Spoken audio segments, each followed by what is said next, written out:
Hello and welcome to Story Time with Mr. Hallum. This is a chance for us to gather together and, man, look at my hair.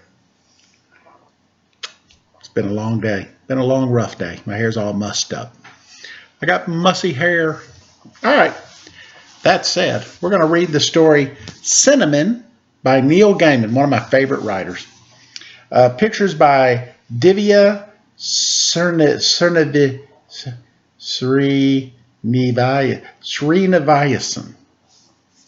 Yeah, that's right. You try saying that 3 times. Okay, so here's the cover. It's a big tiger and a girl from India. All right. And oh, look, the other cover looks exactly the same. So I could take this cover off. It will be okay. All right.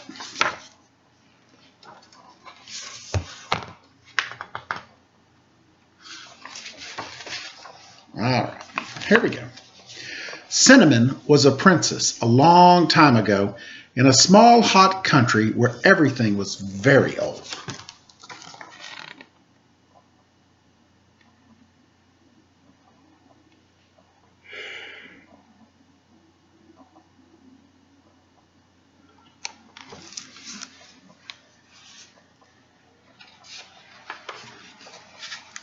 Her eyes were pearls, which gave her great beauty, but meant she was blind. Her world was the color of pearls, pale white and pink and softly glowing. Cinnamon did not talk.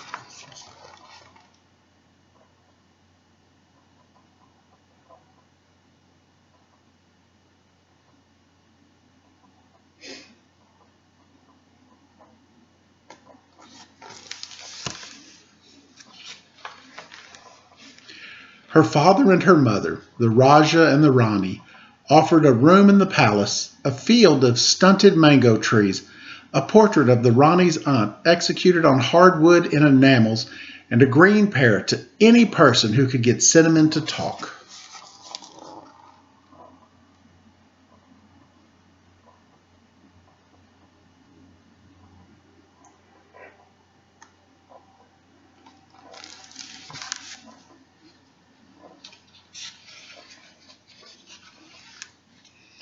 The mountains ring the country on one side, the jungle on the other, and few and far came the people to try to teach Cinnamon to speak.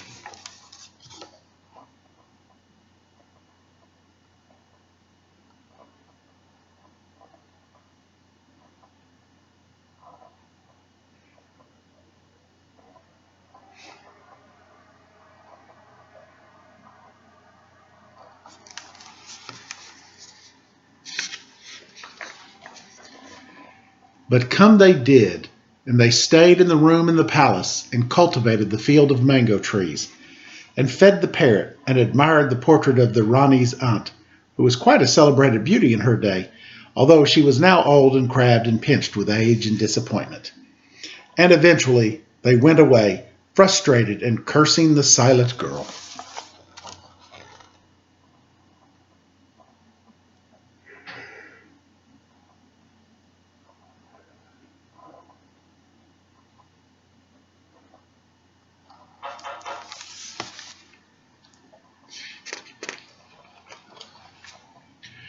One day a tiger came to the palace. He was huge and fierce, a nightmare in black and orange, and moved like a god through the world, which is how tigers move. The people were afraid. "There's nothing to be frightened of," said the Raja. "Very few tigers are man-eaters." "But I am," said the tiger. The people were amazed that a tiger could speak, although it did nothing whatsoever to quell their fear. "You might be lying," said the Raja. "I might be," said the tiger, "but I'm not. Now, I am here to teach the girl-cub to talk."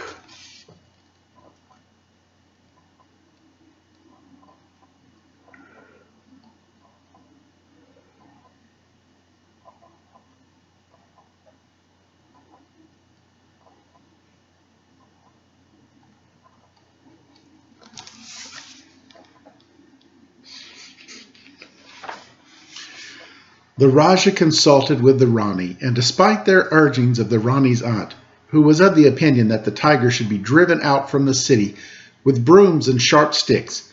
The tiger was shown to the room in the palace and given the enamel painting and the deeds to the mango field, and he would also have been given the parrot had it not squawked and flown to the rafters, where it stayed and refused to come down.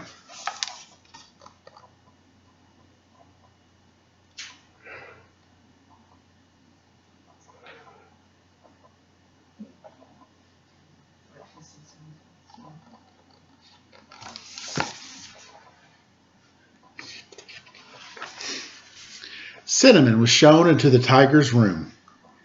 "There's a young lady from Riga," squawked the parrot from high in the rafters, "who went for a ride on a tiger. They came back from the ride with the lady inside and a smile on the face of the tiger." Although, in the interest of historical and literacy accuracy, I am obliged to point out here that the parrot actually quoted another poem, much older and a little longer, with ultimately a similar message.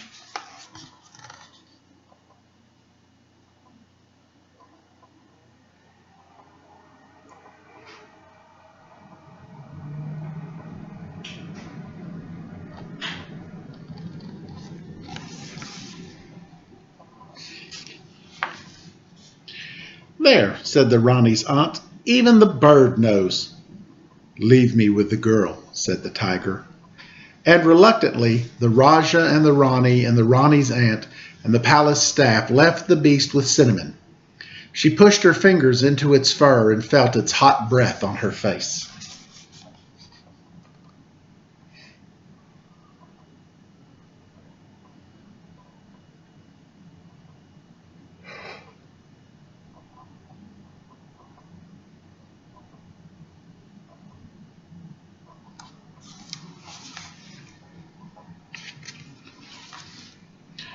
The tiger put Cinnamon's hand into his.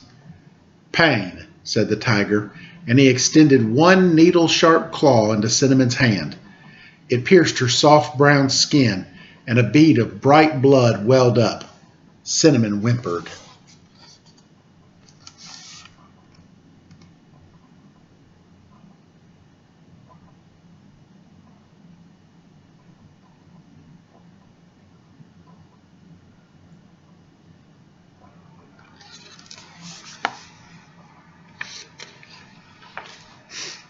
"Fear," said the tiger, and he began to roar, starting so quietly you could scarcely hear it, working his way up to a purr, then a quiet roar, like a distant volcano, then to a roar so loud the palace walls shook. Cinnamon trembled.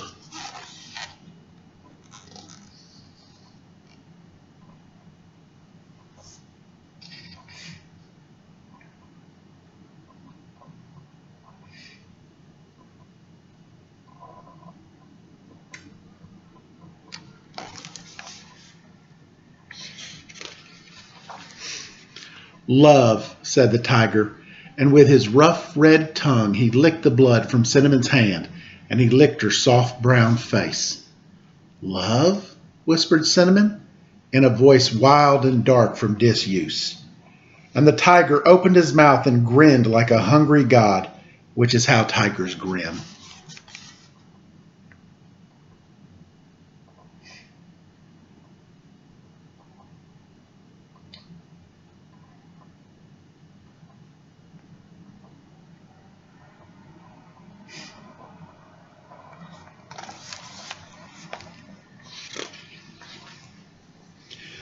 The moon was full that night.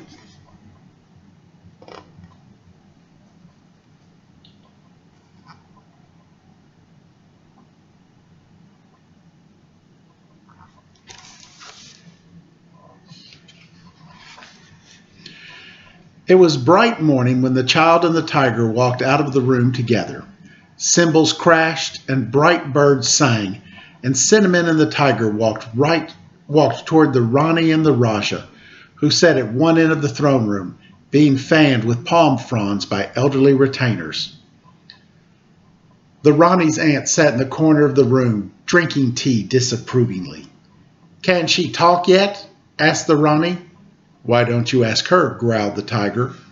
"Can you talk?" the Raja asked Cinnamon. The girl nodded.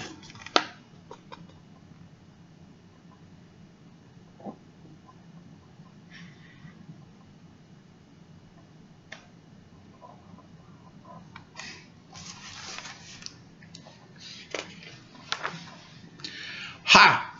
Cackled the Ronnie's aunt. She can no more talk than she can lick her own backbone. Hush, said the Rajah to the Ronnie's aunt. I can talk, said Cinnamon. I think I always could. Then why didn't you? Asked her mother. She's not talking now, muttered the Ronnie's aunt, wagging one stick-like finger. That tiger is throwing his voice. Can no one get that woman to stop talking? Asked the Rajah of the room. Easier to stop 'em than to start 'em, said the tiger, and he dealt with the matter.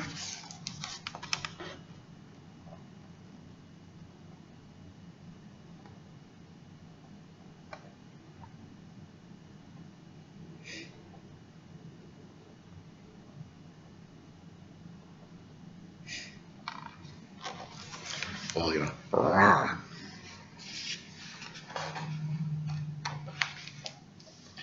And Cinnamon said, hang on.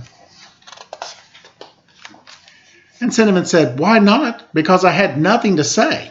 And now? Asked her father. And now the tiger has told me of the jungle, of the chattering of the monkeys, and the smell of the dawn, and the taste of the moonlight, and the noise a lake full of flamingos makes when it takes to the air, she said. And what I have to say to this is, I am going with the tiger. You cannot do this thing, said the Rajah. I forbid it.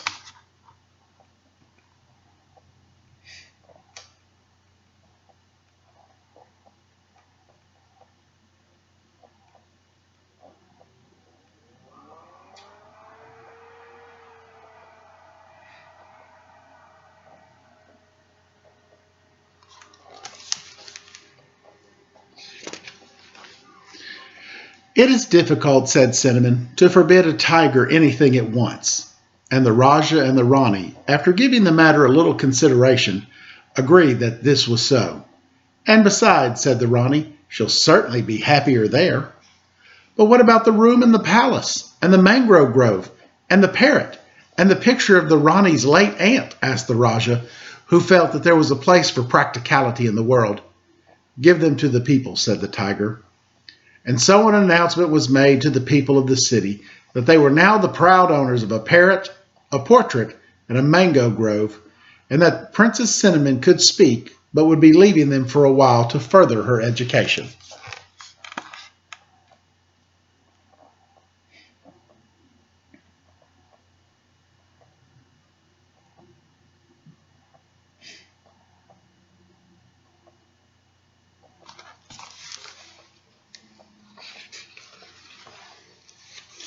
A crowd gathered in the town square, and soon the door of the palace opened, and the tiger and the child came out.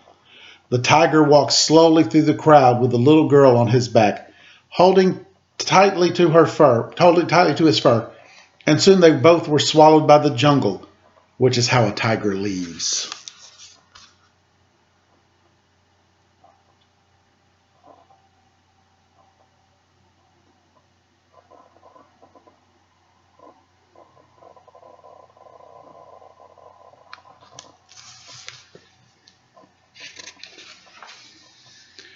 So, in the end, nobody was eaten, save only the Rani's elderly aunt, who was gradually replaced in the popular mind by the portrait of her, which hung in the town square and was thus forever beautiful and young.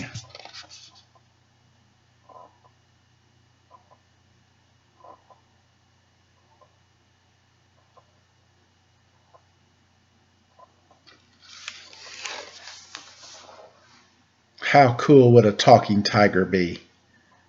Scale of 1 to 10, I'm thinking like a 10, 10 and a half, possibly even an 11. That would be super cool. All right, guys, that was a book by one of my favorite writers, Neil Gaiman. I hope you enjoyed it. I enjoyed it. I just shook the table. I apologize if you suddenly felt like an earthquake happened. It didn't. You guys have a great rest of the day, and I look forward to seeing you next time on Story Time with Mr. Hallum.